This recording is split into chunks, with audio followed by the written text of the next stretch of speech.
영유아 훈이의 뉴스프리. 영유아 훈이의 뉴스프리. 오늘은 우리 2020년 시민기자상을, 뉴스프리 시민기자상을 받은 우리 권혜경 선생님을 한번 만나보는 시간 갖도록 하겠습니다. 권혜경 선생님이 기사가 어땠길래 우리 시민기자상을 수상하게 된 거였죠? 예. 권혜경 선생님이요. 지난해 경상북도가 예방적 코호트 격리라고 해서 전면적으로 이렇게 코호트 격리를 실시할 당시에 시설 종사자 그리고 사회복지사 당사자로서 굉장히 성찰이 담긴 글을 올리면서 굉장히 많은 조회수를 기록했고 여러 기사나 또 기고 연구 논문에 인용되면서 사회적 영향을 크게 미쳤다고 생각돼서 시민기자상을 드리게 됐고요. 권혜경 선생님이 쓴 기사들이 어떤 언론에 소개가 됐던 거죠? 예, 우선 이제 뉴스풀에서는 최다 조회수를 기록을 했고요. 네.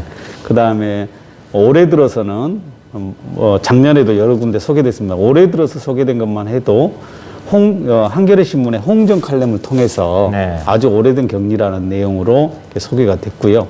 또 장애인 법연구소라고 하는 곳에서 코로나19와 장애 보고서라는 곳에 또 그러니까 보고서 내용에 또 인용이 됐고요. 국가인권위원회 기고에 10년 후 장애인의 날에는 이런 내용으로 또 기고되기도 했고요.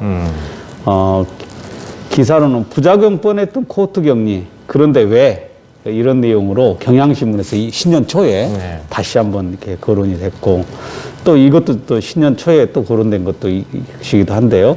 코호트 격리 허점이 피해를 키웠다. 이것도 경향신문의 표지 이야기로 이렇게 소개가 되는 등 굉장히 이외에도 이제 다양하게 좀 소개가 된 것으로 확인되고 있습니다.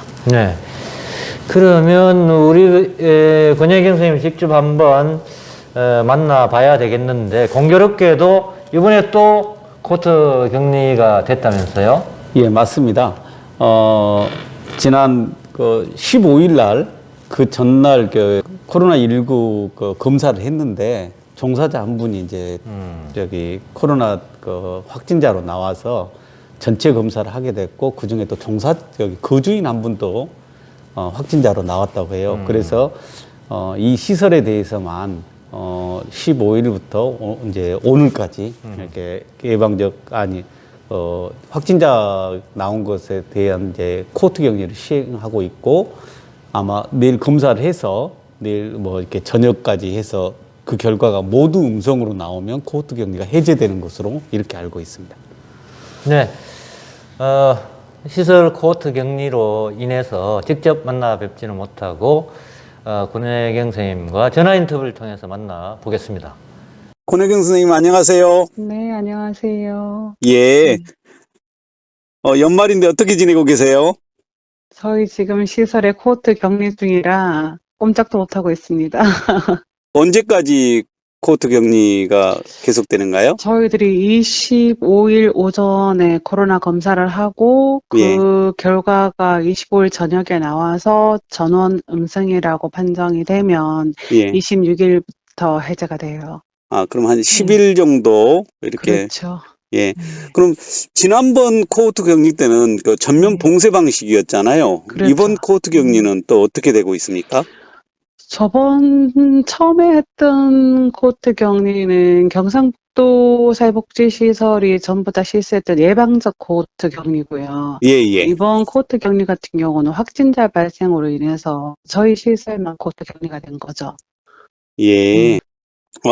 선생님께서 예. 코호트 격리를 겪으며라고 해서 2020년도에 뉴스풀에 기사를 쓰셨어요. 네. 그런데 이게 이제 굉장히 사회적으로 이렇게 많이 인용되고 이렇게 이슈화가 되면서 다양한 매체에서 그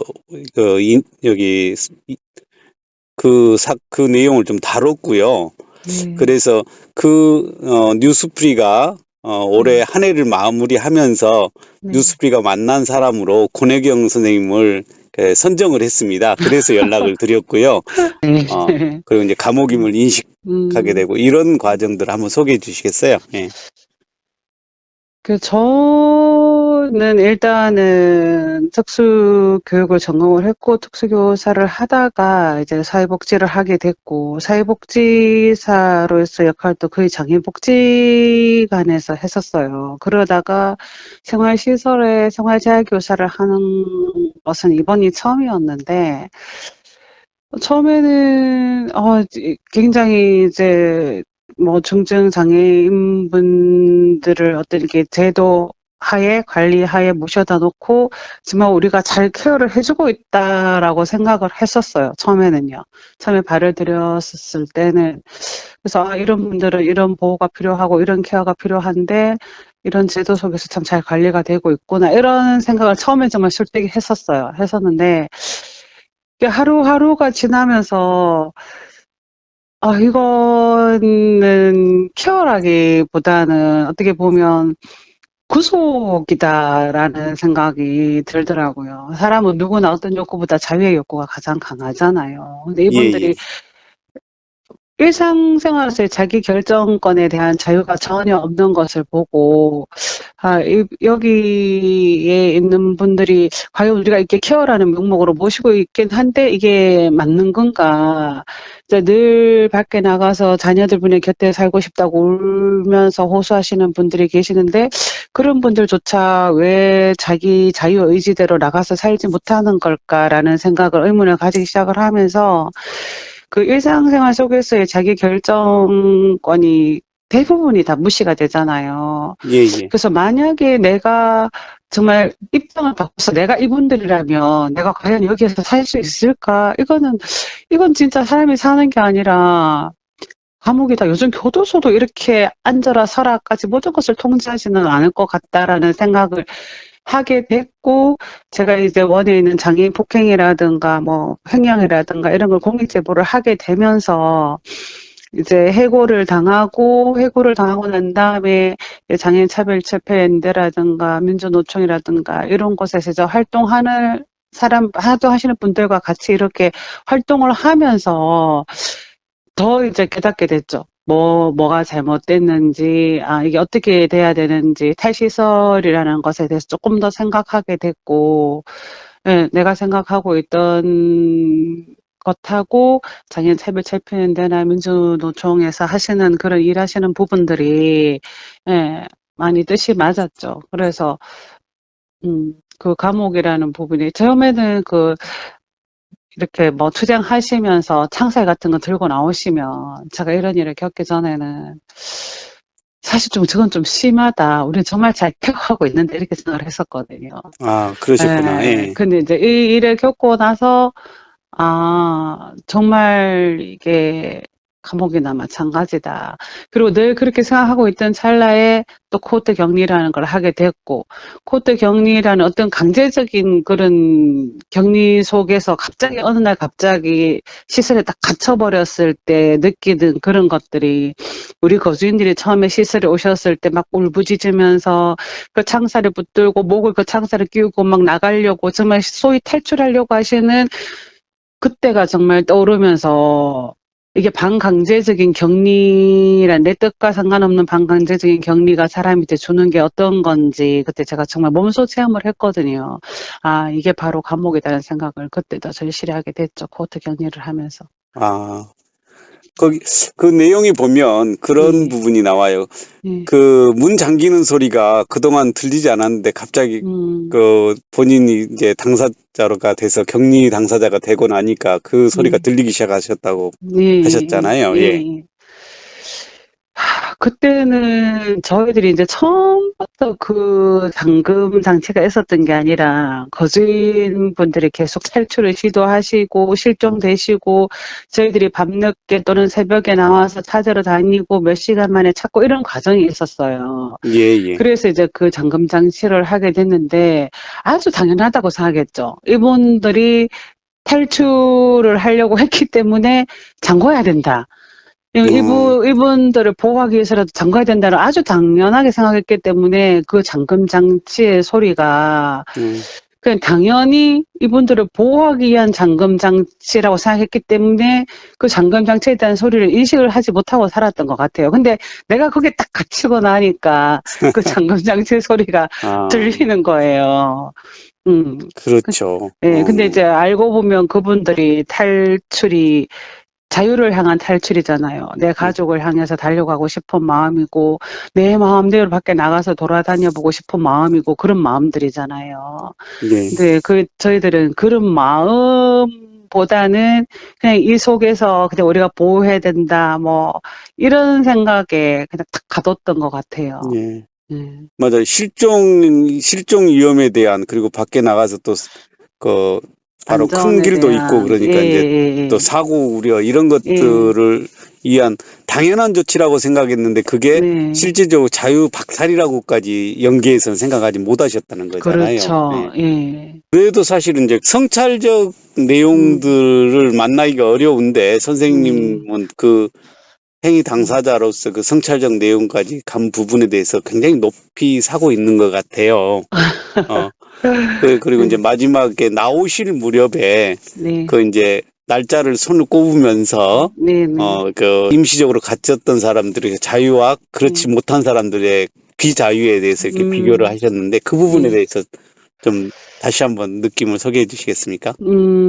저희들이 시설에서 생활을 하다 보면 거주인분들이 정말 손꼽아 기다리는 날들이 있어요. 그게 이제 바로 명절이거든요. 예. 명절 되면 자녀나 보호자가 나를 데리러 온다.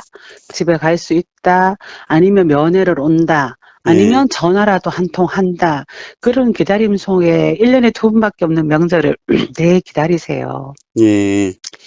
그리고 어떤 분들은 이제 우리가 원내에서 프로그램을 하면 그런 프로그램에는 작품들을 버리지 않고 우리가 보기에는 저 버려도 될 물건 같은데 정말 버리지 않고 소중하게 그거를 하나 다 모아놓고 정말 애타게 가족분들을 기다리시거든요. 뭐 누가 오면 이거 줄 거예요. 전화 좀 해주세요. 오라고 좀 해주세요. 집에 가고 싶어요. 이거 가져다 주고 싶어요. 막 이렇게 얘기를 하거든요. 예.